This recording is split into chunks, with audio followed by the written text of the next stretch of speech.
Hello friends, Ashok IAS में आपका स्वागत है। फ्रेंड्स, ये पीवाईक्यू एक सीरीज में एनवायरनमेंट का 2014 के प्रश्नों का आज हम डिस्कशन करेंगे। आप देख पा रहे होंगे कि हमारी एक सीरीज निरंतर चल रही है। अभी क्या है कि पीटी के हम नज़दीक तो खैर आ ही गए हैं, लेकिन अभी भी समय हमारे पास 6-7 महीने का है, 7 महीने का। तो इसमें हम क्या करेंगे कि 7 महीने के समय में हम थोड़ा थोड़ा भी करते रहें, फिर जनवरी से हम रेगुलर हो जाएंगे पीटी पर। बाकी मार्च के बाद तो हमें मेंस को भी छोड़ देना है। मेंस का मतलब जो हम डिस्कशन करा रहे हैं पीवाईक्यू के प्रश्न मेंस के, उसको हम मार्च से बंद कर देंगे। ठीक, अभी क्या है कि अभी चलता रहेगा। फिर हम पीटी के बाद जैसे प्री खत्म होगा, जो बच्चे हमारे साथ के लगे हुए हैं, मेरी मदद से अगर उनका ईश्वर करे प्री निकल भी जाए, ठीक है, निकलेगा ही, क्यों नहीं निकलेगा, आप लोग मेहनत करेंगे तो बिल्कुल निकलेगा। तो अगर आपका ये प्री निकल जाता है तो हम मेंस पर जो है, आप सोच रहे होंगे कि अभी जो प्रश्न हम बहुत कम करा रहे हैं, तो उस समय हम इनकी संख्या ज़्यादा से ज़्यादा कर देंगे, जैसे 10 कर दिया, 15 कर दिया, 20 भी कर देंगे। और पीवाईक्यू की एक टेस्ट सीरीज भी मैं बना दूंगा। फिर आपको पीवाईक्यू के ही प्रश्न दूंगा कि आप जीएस फर्स्ट के पेपर को आप करिए 2 घंटे में, 3 घंटे में, 3 घंटे में आप करेंगे। फिर वो कॉपी मान लो कि 5 बच्चे, 10 बच्चे, जो जितने भी बच्चे होंगे, तो उनकी कॉपी भी मैं चेक करके आपको दूंगा। ठीक है, तो आप लोग बिल्कुल परेशान मत होइए, आपके साथ हमेशा खड़ा हूं मैं। बाकी यहाँ पर पीवाईक्यू एक नज़र से हमारा तात्पर्य क्या है कि एक नज़र में हम आपको केवल ये बता दें कि पीवाईक्यू को कैसे पढ़ा जाता है, क्योंकि कई सारे मेंटर जो होते हैं, कुछ बच्चे मेंटरशिप प्रोग्राम में भी जुड़े होते हैं, अलग अलग संस्थान में भी जुड़े होते हैं। तो उन संस्थानों के द्वारा जो अध्यापक होते हैं वो उनको बता रहे होते हैं कि आपको पीवाईक्यू देखना चाहिए, सिलेबस देखना चाहिए। लेकिन पीवाईक्यू सिलेबस कैसे देखना है, इसमें आपको ध्यान रखना है कि कैसे देखना है। आप तो देख लिए, लेकिन जब उसका आउटपुट ही नहीं निकला, आपने पढ़ा तो पीवाईक्यू, लेकिन आउटपुट नहीं निकाल पाए कि पीवाईक्यू देख करके हमको कैसे रणनीति अपनी बनानी है। जो भी सब्जेक्ट आप पढ़ रहे हो, मान लो कि ज्योग्राफी पढ़ रहे हैं, ठीक है, तो आपने अगर ज्योग्राफी के प्रश्नों को तो देख लिया, लेकिन आप जब ज्योग्राफी का जीएस का कोई सिलेबस पढ़ रहे हैं, ठीक है, तो आप वो सिलेबस पढ़ते समय मान लो आपने एक चैप्टर पढ़ लिया, अब आपको ये नहीं पता चल पा रहा है कि इससे मेंस से कैसे प्रश्न बनेगा, पीटी पे कैसे प्रश्न बनेगा। तो उसका मतलब यही यहाँ पर बताने का हमारा तात्पर्य यही है कि हम आपको वो चीज़ बताएं कि जिससे आप जब भी जो भी सब्जेक्ट पढ़ें, तो उसमें आपको पता हो जाना चाहिए कि यूपीएससी इससे कैसे प्रश्न बना देगा, प्री पे कैसे बनाएगा, मेंस पे कैसे बनाएगा। फिर कहीं कहीं पर ये लगता है कि इस टॉपिक से मेंस पे ही प्रश्न बनेगा, प्री पे बिल्कुल नहीं बन सकता, क्योंकि कई टॉपिक ऐसे होते हैं जो थोड़े से कॉन्ट्रडिक्शन वाले होते हैं, मतलब कि उलझाव वाले होते हैं, और उसमें सुझाव के तौर पे अगर आप ठीक से पढ़ रहे होगे तो उसमें सुझाव मांगने की कोशिश कर रहा होता है, जो भी आपका जो है लेखक लिखा होगा उस टॉपिक को, तो वो आपसे सुझाव मांगने की कोशिश कर, ज़्यादातर करंट वाले विषयों में, कि मान लो सुप्रीम कोर्ट और विधायिका और न्यायपालिका के बीच में कोई टकराव चल रहा है, तो आपसे सुझाव मांगने की कोशिश की जा रही है, तो वहां पर मेंस के प्रश्न बनने की संभावना ज़्यादा रहती है। लेकिन कहीं कहीं पर क्या होता है कि जो प्री के प्रश्न होते हैं उसमें क्या होता है कि जैसे न्यायपालिका चर्चा में है, या न्यायपालिका और विधायिका चर्चा में है, तो हो सकता है कि विधायिका से प्रश्न बना दे या न्यायपालिका से प्रश्न बना दे, तो सीधे सीधे कोई पॉइंट है तो वो प्री में आ जाएगा। और जब उलझाव की स्थिति है कि विधायिका और न्यायपालिका के बीच में टकराव है, तो शक्ति के पृथक्करण की बात आ जाएगी, सेपरेशन शक्ति के पृथक्करण का मतलब सेपरेशन ऑफ पावर, ठीक, सेपरेशन ऑफ पावर की बात आ जाएगी। डिवीजन ऑफ पावर में सोच रहा था, लेकिन सेपरेशन ऑफ पावर की बात आ जाएगी। तो जब सेपरेशन ऑफ पावर की बात आ जाएगी तो आपको फिर वहां पर देखना होगा कि हमें विधायिका के कौन से पॉइंट को लिखना है, ठीक है, न्यायपालिका के कौन से पॉइंट्स लिखने हैं। फिर दोनों के बीच में टकराव होगा तो सुझाव आपसे मांग रहे होंगे, तो आप एक अधिकारी के रूप में होंगे, तो आपसे वो इसीलिए प्रश्न ही ऐसे बनाए जाते हैं मेंस के, कि आप जब अधिकारी बनेंगे तो आपसे सुझाव, क्योंकि आपको उन्हीं पे काम करना है। आप फील्ड पे 15 साल 16 साल रहोगे डीएम तक, फिर डीएम के ऊपर जब आप पहुंचोगे तो आपको सेक्रेटरी के पद पे आ जाना है, और जब सेक्रेटरी के पद पे आ जाओगे तो ज्यादातर काम आपसे इसी तरह के होते हैं। आपसे सुझाव, किसी विभाग के आप अध्यक्ष हो गए, उपाध्यक्ष हो गए, तो आपसे काम होगा, और आप डीएम भी होगे तो भी बहुत सारे चुनाव आयोग के रूप में भी काम करना पड़ेगा। चुनाव आयोग में आप जो है जिला निर्वाचन अधिकारी के रूप में भी काम करेंगे, तो वहां पर भी बहुत सारी चीजें होती है जो आपसे सुझाव के तौर पर कुछ रिपोर्ट लगाने की बात आती है। तो खैर वो अलग टॉपिक हो जाएगा, हम विमुख हो जाएंगे टॉपिक से। लेकिन यहाँ पर हमारा क्या है कि हमको पीटी पे फोकस रहना है। तो यहाँ पर इस पीवाईक्यू एक नज़र में हमारी कोशिश ये रहती है कि आपको प्रश्नों का चरित्र बताएं, कि प्रश्न का चरित्र क्या है और कैसे कैसे प्रश्न चेंज होते चले गए। 2013 में कैसे प्रश्न आए, फिर 2014 में कैसे आए, तो आप इस सीरीज को लगातार देखेंगे तो आपको पता चल जाएगा। हालांकि मैं कई क्वेश्चनों के बीच में लगा देता हूं कि 2013 में भी ये प्रश्न पूछा गया था, नीचे उस प्रश्न को चर्चा कर देता हूं कि ये 2014 में पूछा गया, 2022 में पूछा गया, 2023 में पूछा गया, ठीक है। लेकिन आप अगर सीरीज में देखेंगे तो यहां पर क्या होता है कि सीमित हम लगा सकते हैं, एक मान लो कि 5 क्वेश्चन पूछे गए तो हम 1 या 2 को लगाएंगे, क्योंकि वीडियो लंबा हो जाएगा। जब आप एक सीरीज में देख रहे होंगे तो आपको 13 में भी देखने को मिलेगा, 14 में भी देखने को मिलेगा, 15 में भी, तो आपको पता चल जाएगा कि भैया ने, सर ने पीछे भी कराया था, आगे भी कराया, यूपीएससी ने इसका मतलब पूछा है, तो आपके हिसाब से वो टॉपिक क्या हो गया, इंपॉर्टेंट हो गया। अब इंपॉर्टेंट तो हो गया, अब इंपॉर्टेंट के साथ साथ और क्या हो सकता है कि इससे यूपीएससी अगली बार कैसे प्रश्न बनाएगा। तो पता चला 2013 में प्रश्न पूछा, 14 में फिर उसी से संबंधित प्रश्न पूछा, लेकिन थोड़ा सा चेंज कर दिया, थीम वही रही, तो थीम फिर 15 में भी वही पूछा, लेकिन थीम वही रही और प्रश्न चेंज हो गया।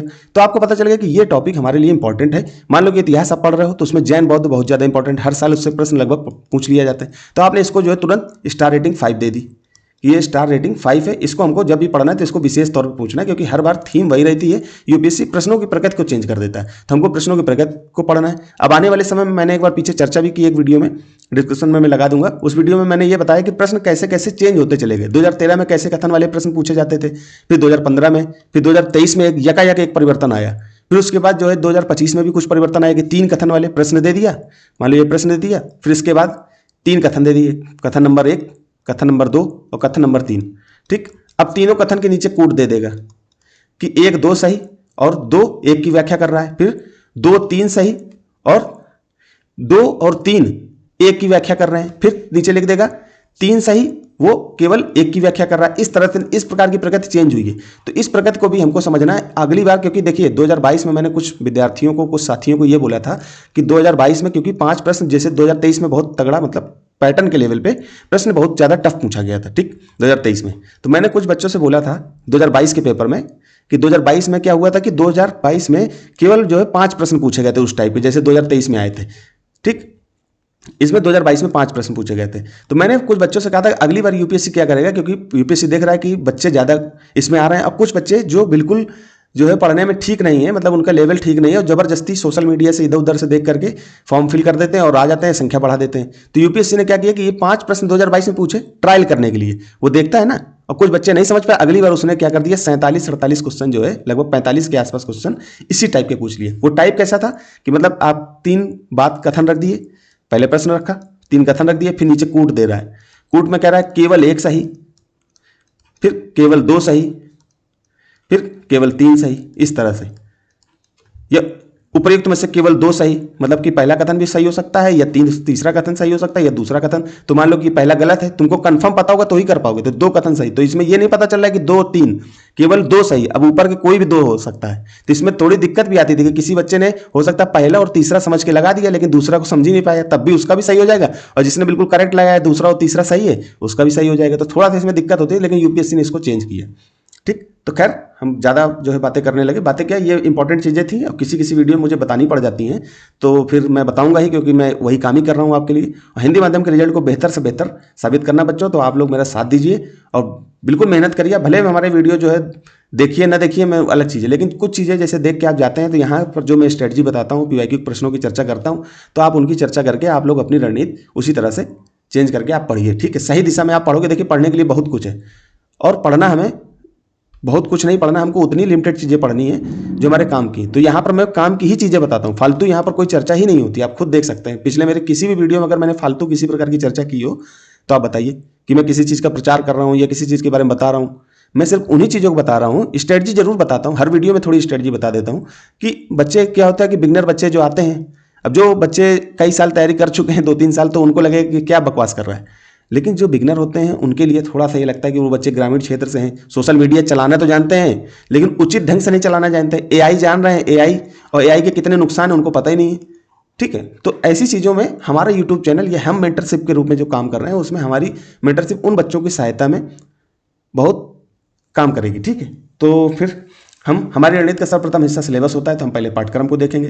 तो पाठ्यक्रम आप प्रीलिम्स का देखेंगे तो वहाँ पर बहुत ज़्यादा डिफाइन नहीं है, हालांकि एनवायरमेंट के पेपर में, मेंस में भी बहुत ज़्यादा डिफाइन नहीं। देखते हैं हम, तो यहाँ प्रीलिम्स में क्या दिया हुआ, पर्यावरण पारिस्थितिकी, जैव विविधता, जलवायु परिवर्तन संबंधी समान मुद्दे, जिनके लिए विषयगत विशेषज्ञता आवश्यक नहीं है।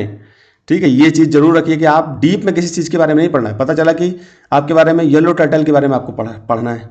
अब येलो टर्टल के बारे में सामान्य जानकारी आप ले लो, लेकिन आप एक्स्ट्रा डीप जाने की जरूरत नहीं है कि उसके और क्या पक्ष हो सकते हैं, इसके क्या नुकसान है, इसकी परिस्थिति में क्या नुकसान हो सकता है, इसके नुकसान में कौन कौन सी दवा होती है, उस दवाओं का नाम भी जानने लगे आप, तो फिर दिक्कत हो जाएगी। आपको ये जानना है कि येलो टर्टल कहाँ पाए जाते हैं, समान स्थिति क्या है, किस पोल्यूशन के कारण, किस परिस्थिति परितंत्र के कारण इनको नुकसान हो रहा है, बस नॉर्मल इतना जान लेना है।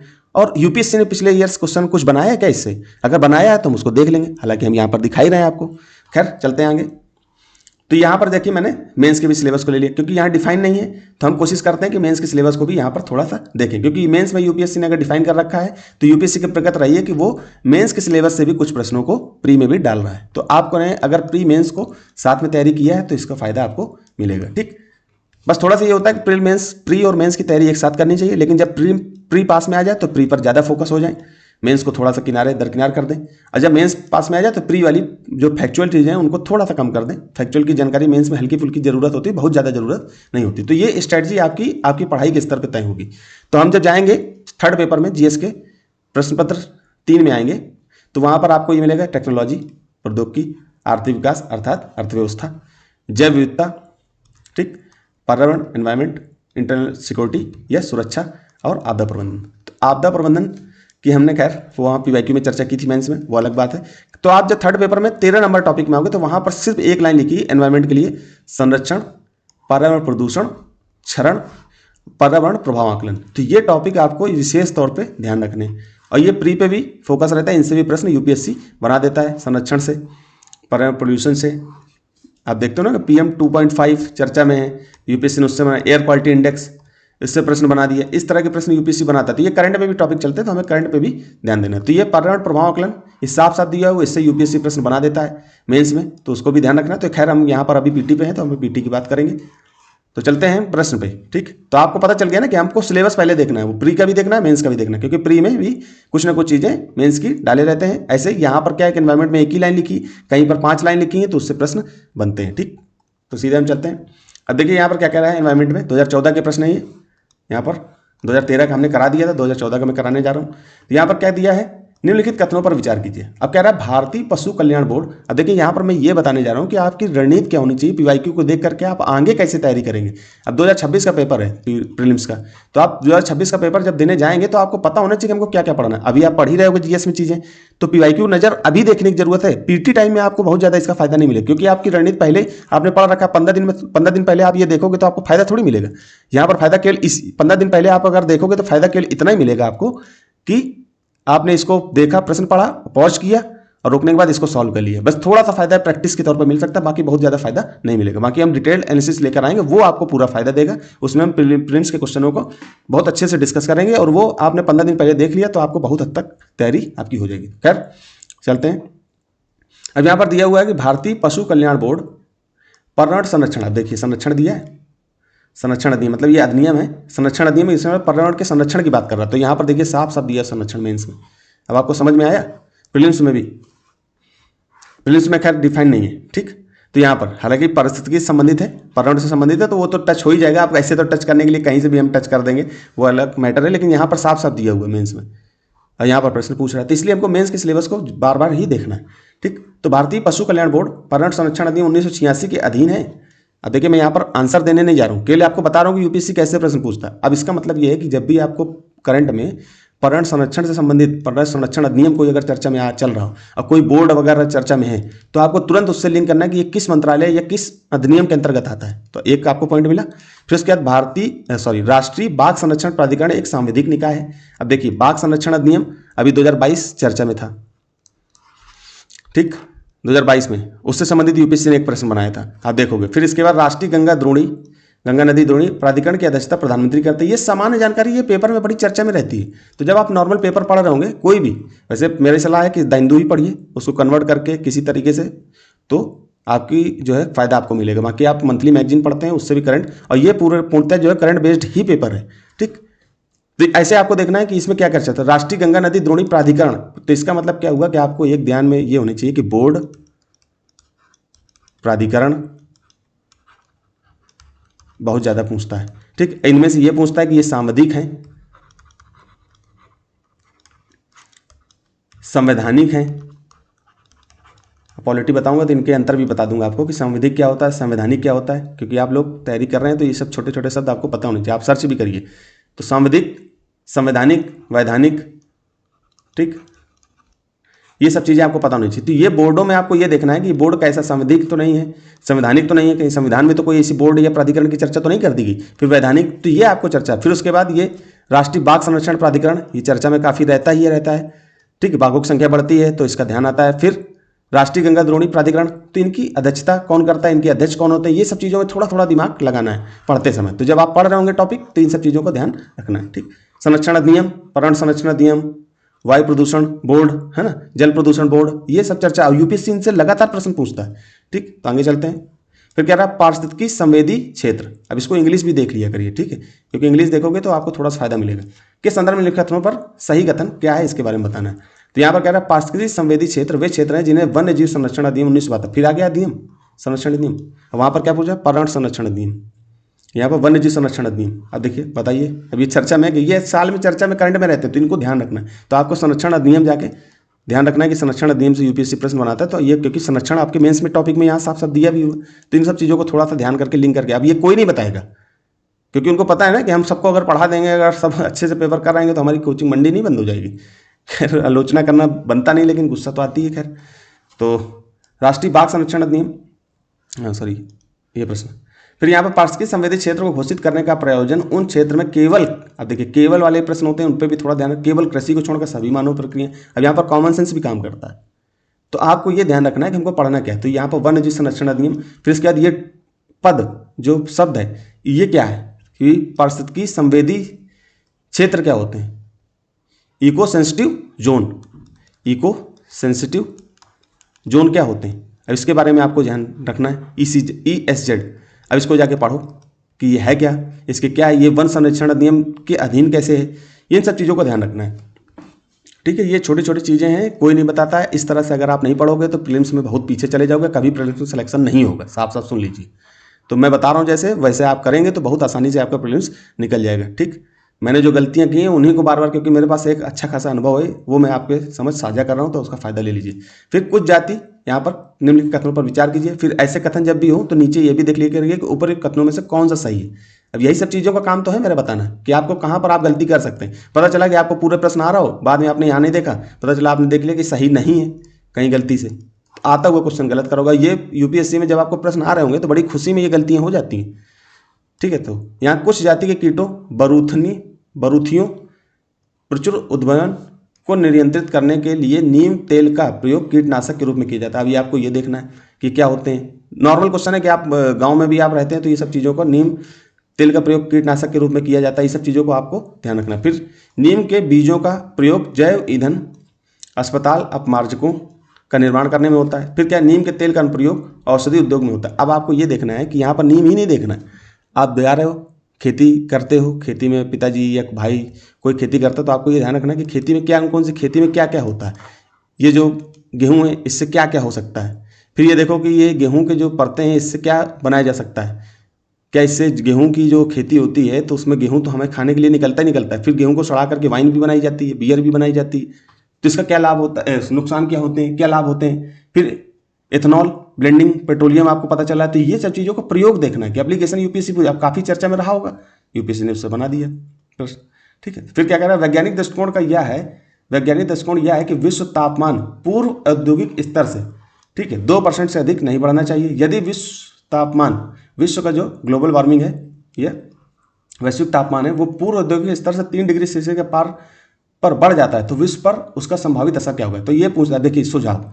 अब ऐसे प्रश्न क्या होता है कि इसी में लिख देगा विवेचना कीजिए, इस प्रश्न की व्याख्या कीजिए, मेंस का प्रश्न बन गया। अब इसी पे यूपीएससी ने कथन रख दिया, प्री का प्रश्न बन गया। अब कॉन्ट्रडिक्शन वाले सवाल है ये कि 2 डिग्री से ऊपर अगर पहुंच गया, 3 डिग्री को अगर पार कर गया टेम्परेचर, मतलब 3 डिग्री सेल्सियस पूर्व औद्योगिक टेम्परेचर से, तो क्या नुकसान हो सकते हैं। तो उसी कथन, अब यही कथन आपको लिख भी सकते हो, इनमें से जो सही है इन्हीं को उठा करके मेंस में भी 2-3 पॉइंट बना दो। तो ये कला होनी चाहिए पढ़ने की। ठीक है, तो यहाँ कह रहा है कि स्थलीय जीवमंडल एक नेट कार्बन स्रोत की ओर प्रवृत्त होगा, विस्तृत प्रवाल मर्त्य घटित होगी। अब आपको ये इंग्लिश देखना है। ठीक, फिर भूमंडलीय आर्द्रभूमि स्थायी रूप से लुप्त हो जाएंगी। ठीक, अनाजों की खेती विश्व में कहीं भी संभव नहीं होगी। अब देखिए कहीं पर ऐसे शब्द होते हैं, आपको पता है कि सामान्य चीज़ें क्या होगी, कहीं भी नहीं होगी या यही होगा, केवल यही होगा। तो इन सब चीज़ों पे हमेशा थोड़ा सा ध्यान रखना है। अब प्रश्न करने के तो मैं करा दूंगा, लेकिन आपको सीखना है। तो आपको ये कि ये टेम्परेचर बढ़ रहा है तो ग्रीन हाउस गैस जो निकल रही हैं इसका कैसे कैसे निकलती हैं, किन किन इक्विपमेंट से निकलती हैं, गाड़ियों से निकलती हैं, फ्रिज कूलर वगैरह फ्रिज से निकलती हैं, और भी कौन कौन से इक्विपमेंट हैं उनसे निकलती हैं। क्योंकि यूपीएससी इनसे प्रश्न बना देता है कि उससे फ्रिज से HFC निकलती है, हाइड्रोफ्लोरोकार्बन। ठीक है, इस तरह के सवाल तो आपको ये ध्यान रखना है कि इसके कैसे ये टेम्परेचर क्यों बढ़ रहा है। तो ये मेंस में भी सवाल आपने 2-4 पॉइंट देख लिया और यहाँ पर भी आपको देख रहा था। अब यहाँ पर देख रहे हैं कि अगर डिग्री सेल्सियस बढ़ गया तो क्या प्रभाव पड़ेगा, प्रवाल पर क्या प्रभाव पड़ेगा। अब यही सवाल 2022 में या 21 में मैं देख रहा था, अभी 1.5-2 महीने पहले, कि उसमें भी मतलब घुमा फिरा करके पूछा गया कि अगर टेम्परेचर बढ़ जाता है तो जो प्रवाल भित्तियाँ हैं उनको नुकसान कैसे होगा। मैंने लगाया नहीं यहाँ पर, वो प्रश्न भी मैं दिखा देता। ऐसे प्रश्न बना रहे तो आपको इन पे भी ध्यान रखना है।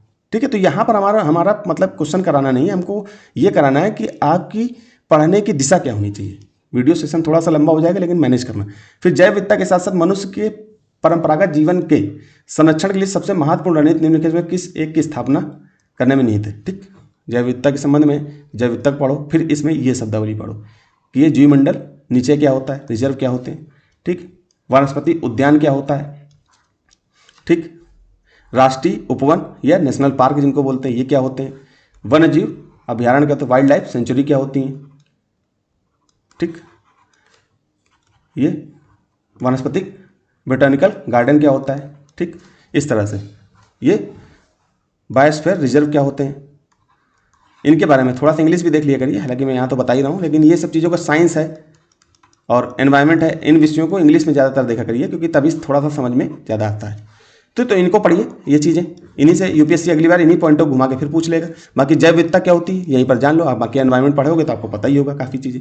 ठीक है, मनुष्य के परंपरागत जीवन के संरक्षण के लिए महत्वपूर्ण रणनीति निम्नलिखित में किसकी स्थापना में निहित है। ठीक है, तो ये सब चीज़ों फिर क्या कह रहा है, कुछ प्रदूषक, फिर मैं देखिए दिखाऊं प्रदूषण, पर्यावरण प्रदूषण, यहाँ पर कुछ खास जो है नहीं दिए, जलवायु परिवर्तन दे दिए बस, बाकी मेंस में ही डायरेक्ट दिया। तो मेंस के ही प्रश्नों को इसीलिए मैं दिखा रहा हूँ आपको कि मेंस से ही घुमा फिरा के पूछेगा। तो यहाँ पर दिया ना, महत्वपूर्ण प्रदूषक हैं जो भारत में इस्पात उद्योग द्वारा मुक्त किए जाते हैं। अब कोई इंडस्ट्री लग रही है, कोई बहुत बड़ी इंडस्ट्री लग रही है, उसका विरोध हो रहा है, तो यूपीएससी तुरंत बना देगा प्रश्न उससे कि इसकी इंडस्ट्री लगने से कौन कौन से क्षेत्र प्रभावित होंगे या कौन कौन से प्रदूषक इससे निकलेंगे, वो प्रदूषक। अब ये पढ़ने की रणनीति को आपने बता दिया। अब अगली बार जब आप कोई करंट में टॉपिक बना होगा, अब आप पढ़ रहे होंगे तो आपको तुरंत दिमाग में आ जाना चाहिए कि ये प्रश्न ऐसे यूपीएससी बना देगा। फिर ये पूछ रहा है सल्फर के ऑक्साइड, कार्बन मोनोऑक्साइड, नाइट्रोजन के ऑक्साइड, कार्बन डाइऑक्साइड। थोड़ा थोड़ा जिसको जो साइंस बैकग्राउंड है उन चारों के बारे में अच्छी तरह उनको पता होगा। जो आर्ट्स बैकग्राउंड के हैं उनको थोड़ा थोड़ा सा देख लेना चाहिए, जो 11th-12th में भी आर्ट्स में रहे और यूपीएससी की तैयारी कर रहे हैं तो उनको ये थोड़ी थोड़ी शब्दावलियाँ कि कार्बन मोनोऑक्साइड क्या होते हैं, सल्फर डाइऑक्साइड क्या होते हैं, नाइट्रोजन ऑक्साइड और कार्बन डाइऑक्साइड। विशेष नहीं, अंदर नहीं, डीप में नहीं जाना है, थोड़ा सा जान लो, बहुत ज़्यादा नहीं भी जानोगे तो कोई दिक्कत नहीं। बस ये है कि कौन कौन सी चीज़ों से ये निकलता है। अब जैसे पेट्रोल की जो गाड़ियाँ होती, बाइक होती हैं, उनके कार्बन मोनोऑक्साइड निकलता है, ठीक, और जो डीजल गाड़ियाँ होती हैं उनमें कार्बन डाइऑक्साइड भी निकलता है, ठीक, दोनों निकलता है, कहीं कहीं पर मीथेन भी निकलती है। तो आपको ये पता होना चाहिए कौन कौन सी इंडस्ट्री से कौन कौन सी धातुएं निकल जाती हैं, पार्टिकल्स निकलती हैं वायुमंडल में, ठीक, और कौन कौन सी गैस, जहरीले गैसें निकलती हैं। तो ये आपको पता होना चाहिए। तो अगली बार क्या होगा कि जैसे इस्पात उद्योग की बात कर रहा है, हो सकता है कि कोई और प्लांट की बात कर दे कि उस प्लांट की स्थापना होने पर कौन कौन से संभावित कारण हो सकते हैं, कौन कौन सी जहरीली गैसें मुक्त होंगी। ठीक है, फिर यदि आप हिमालय से होकर यात्रा करते हैं, आप देखिए आपके कॉन्सेप्ट को क्लियर कर रहा है कि जैसे आप यहाँ पर हैं, ये आपका क्षेत्र है, बहुत अच्छा तो मैं नहीं बना पाऊँगा, ये है, ठीक है, आप ऊपर जाओगे इसे, ठीक है, तो यहाँ पर देख लेना कि आप जैसे नीचे आते हो ऐसे तो आपको क्या दिखेगा। यात्रा करते हो आपको वहाँ पर निम्नलिखित में से किस पादप या किन पादपों को प्राकृतिक रूप से उगते हुए देख सकते हैं। अब आपने पढ़ा होगा कि अब ये ज्योग्राफी का भी सवाल हो सकता है, एनवायरमेंट का भी हो सकता है। चंदन वगैरह के बारे में आपको पता होगा कि चंदन वगैरह ज़्यादातर दक्षिण भारत में ही होता है, तो ऐसे आप एलिमिनेट भी कर सकते हो। बाकी इनके बारे में थोड़ा थोड़ा पढ़ लो, अभी पढ़ने की बहुत ज़्यादा ज़रूरत है नहीं, बस ये कि एक बार गूगल में थोड़ा सर्च करके इसको देख लो, बांज, ब्रोंज और चंदन। हो सकता है यूपीएससी इससे रिपीट करके प्रश्न बना दे। हालांकि करंट बेस ही प्रश्न होते हैं तो करंट को फोकस करो, बाकी ये जहाँ पर मैं करा रहा हूँ तो इसी पर यहीं पर लगे हाथ अपना देख लिया इसको। ठीक है, फिर क्या रहा लाइकेन, तो लाइकेन के बारे में पढ़ो, लाइकेन हो गया, एल्गी हो गया, इनके विषय में जाकर पढ़ो अच्छे से कि ये क्या होते हैं। ठीक है, यहाँ पर दिया भी हुआ है, बैक्टीरिया हो गया, कवक, फंगी हो गया, मॉस हो गया, ठीक, ये सब चीज़ें जो। फिर क्या कर रहा है, जो एक नग्न चट्टान पर पारिस्थितिक अनुक्रम को प्रारंभ करने में सक्षम वास्तव में। अब अगली एक बार यूपीएससी ने यह भी पूछा कि जो लाइकेन होते हैं या मॉस ऐसे कुछ बनाकर के यूपीएससी ने पूछा कि वो प्रदूषक के अच्छे मतलब उदाहरण है या प्रदूषक को बताने वाले मतलब कि इंडिकेटर है। यूपीएससी ने घुमा के पूछ लिया। अब 2014 में पूछा, 2022 या 21 में आप देखना 2021 का पर्यावरण का प्रश्न देखोगे, मैंने तो देख रखे हैं सारे प्रश्न तो मुझे पता है, आप उसको देखोगे तो आपको ये चीज़ें पता चल जाएंगी। ठीक, तो ऐसे ही आपको शैवाल, जीवाणु, कवक, और आपको पता होगा कि virus, bacteria, fungi, UPSC environment में, साइंस में इनसे प्रश्न जरूर बनाता है। पादप, प्लवक, पादप के बारे में, फ्लोरा एंड फनो, इनके बारे में यूपीएससी प्रश्न बनाता है, तो आप लोग इसको नज़रअंदाज मत करिए, देखते रहिए। ठीक, फिर चलते हैं। अब आप यदि आप देखिए कैसे प्रश्न है, बिल्कुल ग्रामीण क्षेत्र का बच्चा भी कर लेगा। यदि आप ग्रामीण क्षेत्र से होकर गुजरते हैं, जो आपको यह देखने को मिल सकता है कि अनेक प्रकार के पक्षी, चरने वाले पशुओं, भैंसों, के पीछे चलते पीछे पीछे पीछे चलते हैं, मतलब उनकी पीठ पे भी बैठ जाते हैं और चलते फिरते आगे पीछे घूमते रहते हैं और उनके घास में चलने से अशांत होने वाले कीटों को पकड़ते हैं। अब ये देखिए, आपको ये सब चीज़ें, कोई पीसीएस में प्रश्न होगा तो वो पूछ ले क्या करते हैं, तो आपने तुरंत यहाँ यूपीएससी में दिया हुआ कीटों को खाते हैं। तो ये अब यूपीएससी ने पूरी चीज़ें रख दी कि कीटों को खाते हैं, तो वो कौन कौन से जीव हैं, कौन कौन से पक्षी हैं जो ऐसा करते हैं। चित्रित बलाक, काली गर्दन वाला सारस, साधारण मैना। तो आपको ये ध्यान रखना है कि यूपीएससी ऐसे प्रश्न बनाता है, तो आप आगे पीछे घूमते चलते जहाँ भी कहीं जा रहे हो तो थोड़ी सी नज़र आपकी एक्टिव होना चाहिए। ठीक है, तो इसके बारे में थोड़ा सा देख लेना। साधारण मैना क्या होती, काली गर्दन वाला सारस क्या होता है, चित्रित बलाक हल्का फुल्का देख लो, बाकी करंट बेसिक क्वेश्चन बनेंगे। ठीक है, फिर आगे चलते हैं। फिर क्या था, चमगादड़, भालू, कृंतक, रोडेंट, जैसे चूहे हुए जो कृंतक दांत से चबा कर खाने वाले जानवर होते हैं, जो कुतरने वाले होते हैं, उनको कृंतक कहते हैं। उपरोक्त किस प्रकार के जंतु शीत क्रिया, हाइबरनेशन आपने पढ़ा होगा, हाइबरनेशन, कोल्ड हाइबरनेशन और एक हीट मतलब वार्म हाइबरनेशन होता है। कि क्या होता है, कुछ जानवर, सॉरी यहाँ पर लिख दूँ, कुछ जानवर ऐसे होते हैं जो 6 महीने ठंड में ज़मीन के अंदर चले जाते हैं, गायब हो जाते हैं और गर्मियों में दिखाई देते हैं। तो उनमें से कौन कौन से, तो आपको ये ध्यान रखना है। ठीक है, तो इनके बारे में पढ़ो, जो भी जीव पढ़ रहे हो तो उनके बारे में थोड़ी सी उनकी प्रगति, यूपीएससी ने यहाँ बता दिया कि हाइबरनेशन से यूपीएससी प्रश्न बना सकता है। तो आपको अगली बार पढ़ते समय ये ध्यान रखना है कि ऐसे प्रश्न बनाएगा तो वो जब भी किसी जानवर के बारे में आप पढ़ रहे हो तो तुरंत आपका दिमाग एक्टिव हो जाना चाहिए। ठीक, फिर क्या रहा है, कई घरेलू उत्पादों जैसे गद्दों, फर्नीचर की गद्दियों, अब होल्स्टरी में ब्रोमीन युक्त ज्वाला मंदकों का उपयोग किया जाता है। आपने देखा होगा जो सोफा वगैरह होते हैं उनके गद्दों में जो फॉर्म पड़ी होती है उनमें ये ब्रोमीन यूज किया जाता है।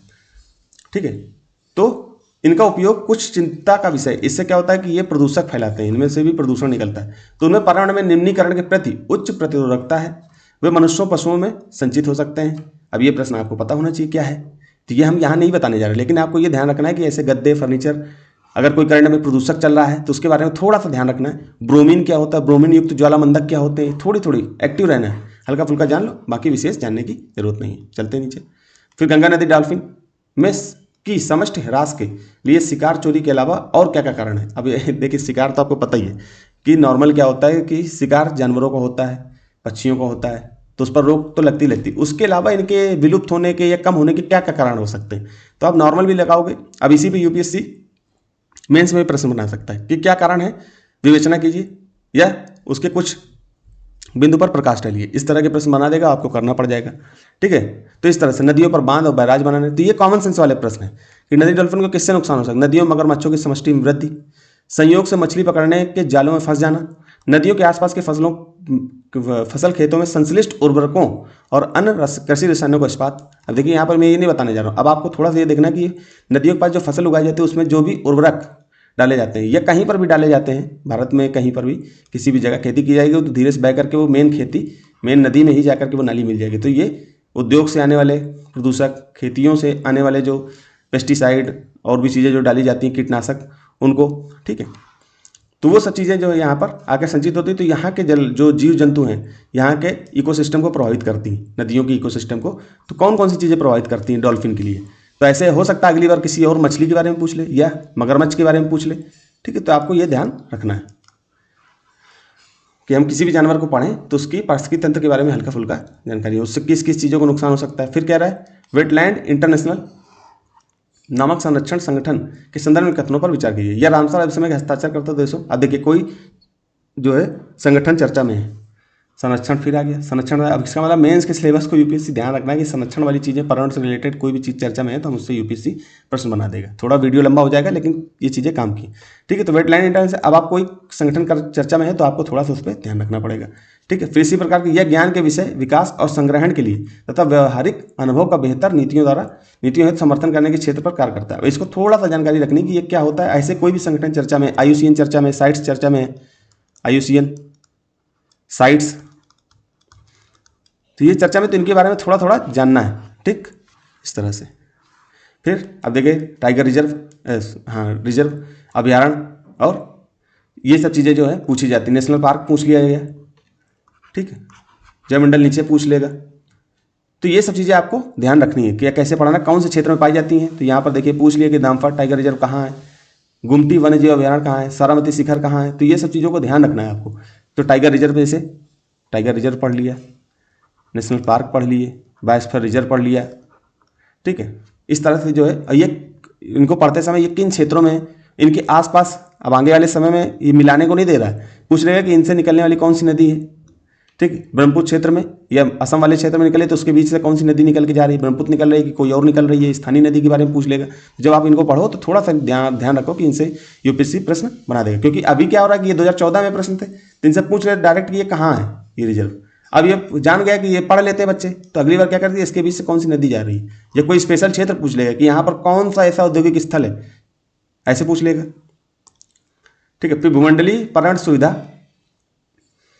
ग्लोबल एनवायरमेंट फंड या फैसिलिटी के संदर्भ में कथनों पर विचार कीजिए, ठीक है। यह जैव विविधता पर अभिसमय एवं जलवायु परिवर्तन पर संयुक्त राष्ट्र ढांचा अभिसमय के लिए वित्तीय क्रियाविधि के रूप में काम करता है। पहले तो आपको जीईएफ के बारे में अच्छे से पढ़ना है, जाके आज पढ़िए।